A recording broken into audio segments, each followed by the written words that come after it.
कि बिहार में सरकार है नीतीश कुमार की और तेजस्वी यादव की, जो अखिलेश यादव के रिश्तेदार भी हैं,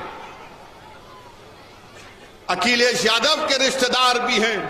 तो वहां पर नीतीश कुमार की सरकार ने एक आनंद मोहन साहब हैं जिनको कोर्ट ने लाइफ की सजा दी कत्ल के इल्जाम में। उन्होंने एक दलित आईएएस ऑफिसर की हत्या की तो उनको कोर्ट ने लाइफ की उम्र कैद की सजा दी। तो नीतीश कुमार और तेजस्वी यादव की सरकार ने कहा कि 24 का चुनाव आ रहा है, हमको राजपूतों के वोट हासिल करना है। इसीलिए जो जेल का मैन्यूल होता है जिसमें लिखा गया कि अगर कोई गवर्नमेंट के सर्वेंट को, अगर कोई कर्मचारी को सरकार की हत्या करेगा तो उसको रिमिशन माफी नहीं मिलेगी, कानून बदल दिया, वो जेल से निकल रहे हैं, निकल गए हैं। एक दलित आईएएस ऑफिसर की बेवा जो हैदराबाद में रहती है वो रो रही थी, कौन उसके हाथ से खड़ा हुआ? सदुद्दीन ओवैसी खड़ा हुआ। ये नहीं देखा कि वो दलित है, ये देखा कि इसके साथ नाइंसाफी हो रही है। मगर वो लोग ये नहीं देखे, तेजस्वी यादव देखे कि 24 का चुनाव आ रहा, वोट हासिल करना है। मगर याद रखो, क्योंकि वो जो साहब को छोड़ा गया उनका समुदाय उनके साथ था, उनका पूरी बरादरी उनके साथ थी। तो इनको मालूम था, ये तेजस्वी यादव को और नीतीश कुमार को, कि उस बरादरी का वोट लेना है तो इनको जेल से छोड़ना पड़ेगा, इनको जेल से छोड़ना पड़ेगा। तुम्हारी कोई अहमियत नहीं है, तुम्हारी कोई कीमत नहीं है, तुम्हारी कोई ताकत नहीं है, तुम्हारी कोई पहचान नहीं है, इसीलिए पुलिस की कस्टडी में आकर गोलियां मारकर चले जाते हैं।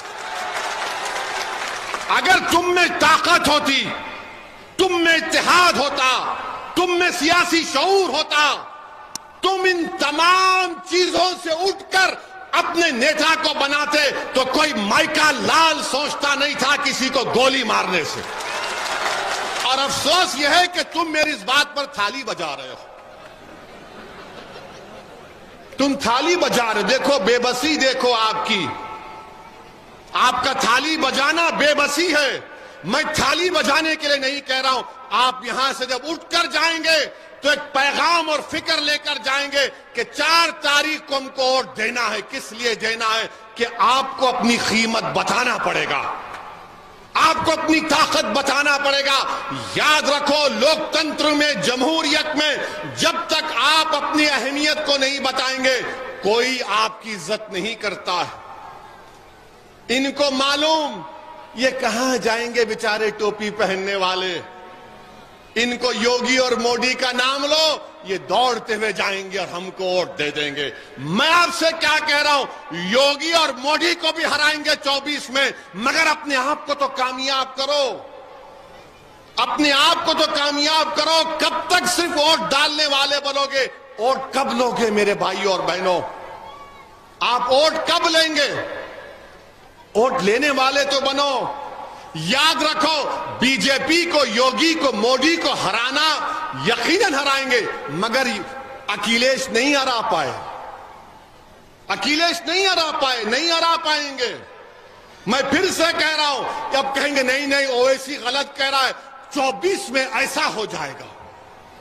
आप देखेंगे 24, अरे 2 यादव बैठते हैं, तेजस्वी यादव, अखिलेश यादव, नीतीश कुमार के साथ, और बोलते हैं 24 में ये कर देंगे। अरे तुम कितने चुनाव हारे अखिलेश यादव? तुम 17 का चुनाव हारे, तुम 19 का चुनाव हारे, तुम 22 का चुनाव हारे, तुम हार ही रहे हो। अच्छा, और एक बात, रामपुर का चुनाव आजम हार गए, हारे ना, हारे ना। मैनपुरी कैसा जीत गए? मैनपुरी कैसा जीते? पूछो, अपने आप से सवाल करो, मैनपुरी कैसा जीत गए? अगर आजम हार गए रामपुर में, तो मैनपुरी कैसा जीत गए? दोनों जीतना था ना, एक ही वक्त में चुनाव हुए हैं। कैसा जीत गए और वहां कैसे हार गए, इसका कोई जवाब नहीं है इनके पास। यही तो आपको बता रहा हूं, समझो ये साजिश कर रहे हैं आप लोगों से। और जब मैं सच्चाई को बयान करता हूं तो बोलते हैं कि भड़काऊ भाषण देता है। मैं भड़काऊ भाषण नहीं दे रहा हूं, मैं सच्चाई जो कड़वी है, जहर की तरह आपको बता रहा हूं। अब आप इसको कबूल करें या ना करें, अगर आज आप कबूल नहीं करेंगे तो याद रखो, ये जो मासूम बच्चे 15, 17, 18 साल के बैठे 10 साल के बाद आकर आपसे कहेंगे कि अब्बा एक दीवाना आया था, पुकार रहा था, आपने उसकी बात का यकीन क्यों नहीं किया, तो क्या जवाब दोगे तुम क्या जवाब दोगे, मुझे बताओ मेरे अजीज दोस्तों और बुजुर्गों।